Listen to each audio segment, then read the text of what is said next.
Ladies and gentlemen, welcome to the channel.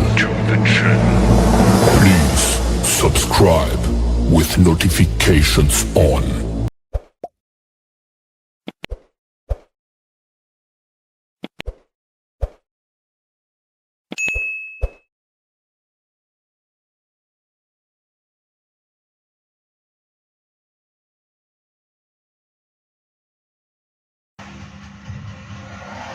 नमस्कार साथियों, अभी मैंने एक वीडियो अपलोड किया है कि VRL लॉजिस्टिक में ड्राइवरों ने किया हड़ताल। तो जो सामने मामला आया है कि किन किन बातों को लेकर ड्राइवरों ने हड़ताल किया है, क्योंकि भारत की सबसे बड़ी ट्रांसपोर्ट कंपनी है VRL, और उसमें भी जब ड्राइवरों का एक्सीडेंट होता है तो उनके जमानत के लिए पैसे नहीं देती है कंपनी। और इस तरीके की एक कंपनी की बात नहीं है। आप सभी को बता दूं कि आप किसी भी कंपनी में काम कर रहे हैं जिनके पास 200-400 गाड़ियां हैं, भारत में ऐसे बहुत सारी कंपनियां आपको मिल जाएंगे जिनमें ड्राइवर की दुर्घटना हो जाने के बाद उनकी अगर मौत हो जाती है तो 20-30 हज़ार रुपये दे के उसे एम्बुलेंस में डाल के ड्राइवर को भेज दिया जाता है, और बदले में मदद के बदले में उन्हें कुछ मिलता नहीं। तो आज जो फुटेज वीडियो आए हैं कि VRL लॉजिस्टिक में करीब 5000 गाड़ियां हैं, और जो भारत की आप समझें कि सबसे बड़ी ट्रांसपोर्ट कंपनी है, और उसके बावजूद भी करीब उनका 23 राज्यों में 23 राज्यों के अंदर उनका ऑफिस है, और ट्रांसपोर्ट जगत में एक अच्छी जगह है उनकी। और जब वो ड्राइवरों की व्यवस्था नहीं दे सकते हैं, इसका मतलब आपको समझने की विषय है कि ड्राइवर के लिए जिन मुद्दों को लेकर हम मांग कर रहे हैं, भारत में बहुत सारे ट्रांसपोर्ट कंपनियां हैं, ट्रांसपोर्टों की कमी नहीं है, लेकिन क्या कभी भी आपने देखा है कि ड्राइवर आयोग के लिए या ड्राइवर की कानून सुरक्षा की बात अगर की जाए तो आप सभी को ये भी जानने की ज़रूरत है कि गाड़ी के मालिक जो होते हैं वो फिल्म के डायरेक्टर की तरह होते हैं, और ड्राइवर जो होता है उसमें वो फिल्म का हीरो समझिए, कॉमेडियन समझिए, विलेन समझिए, वो सारी चीज़ें ड्राइवर ही होता है किसी भी ट्रांसपोर्ट में। अगर वो ड्राइवर की फिल्म जो है, ये ट्रांसपोर्ट जगत का जो फिल्म है वो ड्राइवर के ऊपर ही आधारित है। इसमें सिर्फ गाड़ी मालिक उस डायरेक्टर की तरह होता है जो पर्दे के पीछे होता है। यानी गाड़ी आपने खरीद तो लिया, लेकिन इन गाड़ियों को चलाएगा कौन? ड्राइवर चलाएगा। और मैं कह रहा हूं कि ड्राइवर की व्यवस्था बेहतर क्यों नहीं बन पा रही है, क्योंकि ट्रांसपोर्ट जगत के लोग अगर चाहें, आप लाखों करोड़ों की गाड़ियां खरीद के ड्राइवर को दे देते हैं, और उस ड्राइवर को तनख्वाह के लिए मेरे पास रोज करीब ऐसे फ़ोन आते हैं, और देश के अलग अलग राज्यों में हमारे संगठनों के पास मैसेज आता है, संगठन के कार्यकर्ताओं के पास, कि मैं इनका वेतन बाकी है कई महीनों से। कई लोगों का आता है मेरा डीजल के पैसे काट लिए, टायर फूट गया पैसे काट लिए। तो मैं कहना चाहता हूं कि जब टायर फूट गया तो ड्राइवर भरेगा, और माल फट गया तो ड्राइवर भरेगा। तो कहीं ना कहीं ये ऐसा तो नहीं फिर शेयर होल्डर बना दीजिए ड्राइवर को। जब फायदा होगा तो ड्राइवर के पास भी जाएगा ना, ऐसा तो नहीं कि सिर्फ नुकसान के लिए ही।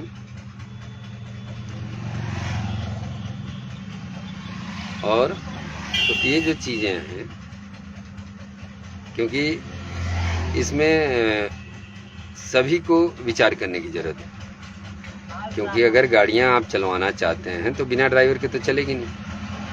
ऐसा तो है नहीं कि ड्राइवर के बिना गाड़ी चले।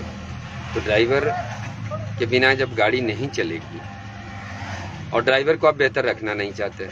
अगर कहीं मैं कई कंपनियों में देखा मैंने कि अगर ड्राइवर की दुर्घटना हो जाती है, कुछ नुकसान हो जाता है, तो कंपनी सोचती है कि कितनी जल्दी इस ड्राइवर को यहाँ से साइड कर देना है, इसको उठा के इसको घर भेज दें, क्योंकि अगर यहाँ रहेगा तो इलाज के पैसे लगेंगे।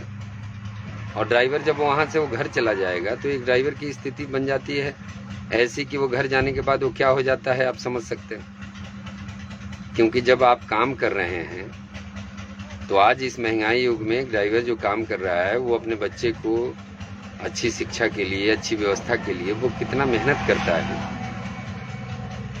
ये आप सभी बेहतर समझते हैं। और अगर गाड़ी को ड्राइवर चलाता है तो उसके साथ सारे लोगों की सहानुभूति होनी चाहिए। लेकिन किसी भी कंपनी की, एक कंपनी की बात नहीं है कि आज चलिए VRL में ड्राइवरों ने हड़ताल किया है, मैं कई कंपनियों की बात कर रहा हूँ और मैंने देखा है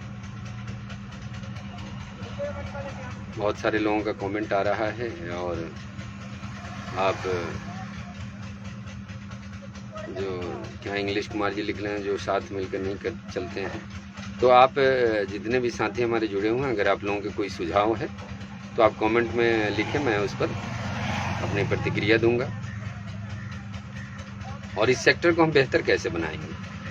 आज पूरे देश में ट्रांसपोर्ट सेक्टर की स्थिति इतनी बुरी है, लेकिन मैं देख रहा हूँ कि कहाँ कोई आ रहा है, कोई सामने नहीं आ रहा है। क्यों नहीं आ रहा है भाई? बड़ी बड़ी ट्रांसपोर्ट कंपनियां हैं, गाड़ियों की किस्त उनकी भरी नहीं जा रही है, गाड़ियां खड़ी है, माल नहीं मिल पा रहा है, और एक तरफ कह रहे हैं कि हमने पूरा जंग जीत लिया है। अब या तो सरकार से लोग डरे हुए हैं या सरकार के साथ जुड़े हुए हैं। ये क्या वजह है कि खुल के बात नहीं कर पा रहे हैं। ट्रांसपोर्ट जगत में आज आप ऐसा समझ लें कि ट्रांसपोर्ट जगत पतन के कगार पर है। और मैं कह रहा हूं कि आप कितने दिनों तक घर बैठा के किस्त भरेंगे भाई? और इतनी क्षमता कहाँ है? बड़ी बड़ी कंपनियां जिनके पास 2-4 हज़ार गाड़ियां हैं, उनकी भी स्थिति अच्छी नहीं है, और जो 10 गाड़ी रखने वाले हैं उनकी भी स्थिति अच्छी नहीं है। तो आखिर ऐसा क्यों? लोगों को खाने की ज़रूरतों का सामान तो हर रोज़ चाहिए, उनकी ज़रूरत के लिए तो हर रोज़ सामान चाहिए, और ट्रांसपोर्टिंग का काम चल भी रहा है। तो फिर क्या वजह है कि मार्केट में इतनी मंदी छाई हुई है? क्या वजह है इसके लिए? क्या है?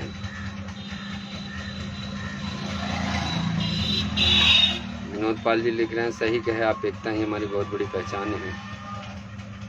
ये हमारा लिखा हुआ नारा है कि हमारी एकता ही हमारी पहचान बनेगी। लेकिन ये कब? जब ड्राइवर समझेंगे इन बात को। और मैं कह रहा हूँ कि ऐसा नहीं है कि ड्राइवर और गाड़ी मालिक दोनों एक के पूरक होते हैं, एक के बिना एक की कहानी ही नहीं लिखी जाएगी। अगर आप कह रहे हो कि ड्राइवर, तो ड्राइवर के साथ गाड़ी मालिक दोनों एक के बिना एक का कोई महत्व ही नहीं है। जिस प्रकार आप ऐसा समझ लें कि शरीर में अगर जान नहीं हो तो इस शरीर मृत हो जाता है, लाश में बन जाता है। तो ऐसे ही अगर गाड़ी ही नहीं होगी तो ड्राइवर क्या करेंगे? तो गाड़ी मालिक और ड्राइवर दोनों एक के पूरक हैं, और दोनों को साथ में आना चाहिए। और मैं कह रहा हूं कि अगर कोई ड्राइवर की दुर्घटना में मौत हो जाती है, जैसे बड़ी बड़ी कंपनियां जिनके पास 1000, 2000, 4000 गाड़ियां हैं, अगर वो लोग चाहें तो महीने का 10,000 रुपये तो उनको पेंशन के तौर पे उनके परिवार को दे सकते हैं। लेकिन ऐसा क्यों नहीं करते हैं? 10,000 रुपये देने के लिए अगर आप समझ लें कि 10 गाड़ी आपके पास, तो भी 1000 रुपये आप एक एक गाड़ियों से निकाल देते हैं, तो महीने का 10,000 रुपया होता है। लेकिन ऐसे डेथ जो ड्राइवर की दुर्घटना होती है, ऐसे केसेस कितने आते हैं? तो आप चाहते नहीं हैं कि बेहतर बनाएं। इसमें गाड़ी मालिकों को भी साथ में आना होगा, और जिनके पास ज़्यादा गाड़ियां हैं, जो ट्रांसपोर्ट कंपनियां हैं, उनको भी साथ में आना होगा। उन सभी को मिलके इस पे काम करना है, तब जाकर ये बेहतर व्यवस्थाएं बनेगी। ऐसा नहीं कि हम यहाँ आज गाड़ी नहीं चलाएं, वहाँ नहीं चलाएं। ऐसा रोकने से इसका विकल्प मुझे नहीं लग रहा है कि निकलेगा, और व्यवस्था बिगड़ती जा रही है। और खुल के सामने आने के लिए भी तो लोग नहीं हैं, बोलने में शर्म आती है। कई लोगों ने मेरे को वीडियो भेजा, और वीडियो के बाद में कहते हैं कि भैया मेरी वीडियो को अपनी आईडी से डिलीट कर दो।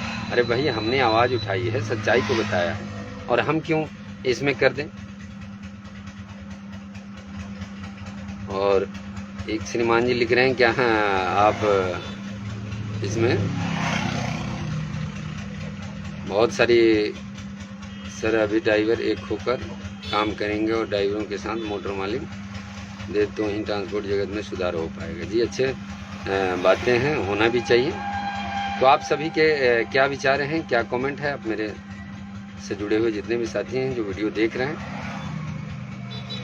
मैं चाहूँगा कि आप लोग भी अपने सुझाव ज़रूर दें, क्योंकि भारत में आज ट्रांसपोर्ट जगत पतन के कगार पर है। आज स्थिति इतनी बुरी है और इसके बावजूद देश में ट्रांसपोर्ट जगत से जुड़े हुए लोग क्यों कतरा रहे हैं, क्या वजह है?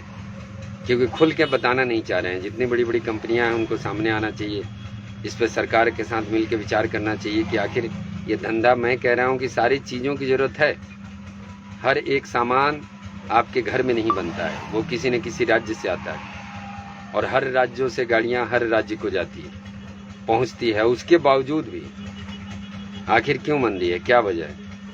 तो सबसे बड़ी बात है कि गाड़ियों के ऊपर खर्च, गाड़ियों के ऊपर, इस पर खुल के कोई बात नहीं करना चाहता है ना कि गाड़ियों के ऊपर खर्च क्या रहा है। एक गाड़ी के ऊपर आपको मैं बता दूं कि 40% तो टोल कटता है, यानी 1 लाख का भाड़ा होगा, उसमें 40,000 रुपये टोल पे खर्च होगा और बचा 60 वो जाएगा डीजल। तो 40 और 60 डीजल, तो बचत क्या है?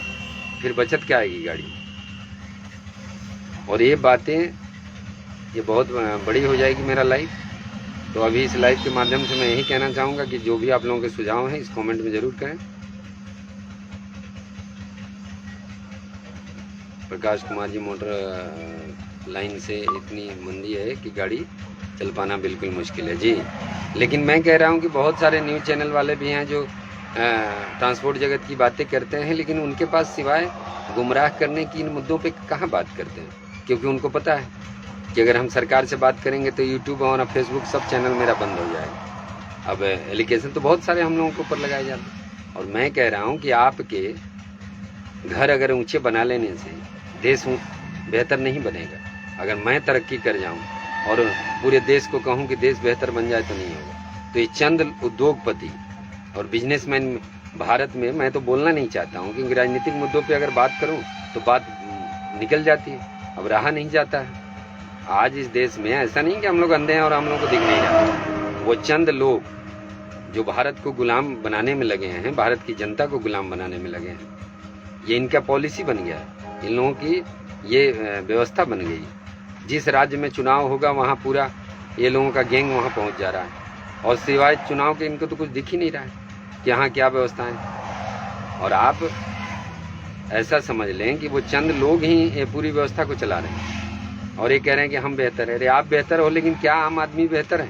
आज आम आदमी जो गाड़ियां रखने वाला है, क्या आप सभी कमेंट में बताएं क्या व्यवस्था है? ऐसा है कि मेरे को ही मंदी दिखाई दे रही। भारत में आप सभी जुड़े होंगे, सभी राज्यों से जुड़े हुए हैं, क्या स्थिति कहाँ अच्छी है? कोई भी राज्य ऐसा मेरे को आप बताइए कि मोटर सेक्टर से जुड़े हुए लोग बेहतर काम कर रहे हैं? मुझे तो नहीं लग रहा है। मैंने जो अभी तक का अध्ययन किया है उस अध्ययन के मुताबिक भारत में ट्रांसपोर्ट जगत भयानक मंदी के दौर से गुजर रहा है, यानी इस दौर में बुरी परिस्थितियों में लोग गुजर रहे हैं। तो आप सभी साथियों के लिए आज के लिए इतना ही, और जो भी सुझाव है आप कमेंट में दे सकते हैं। जय हिंद, जय सारथी, जय भारत।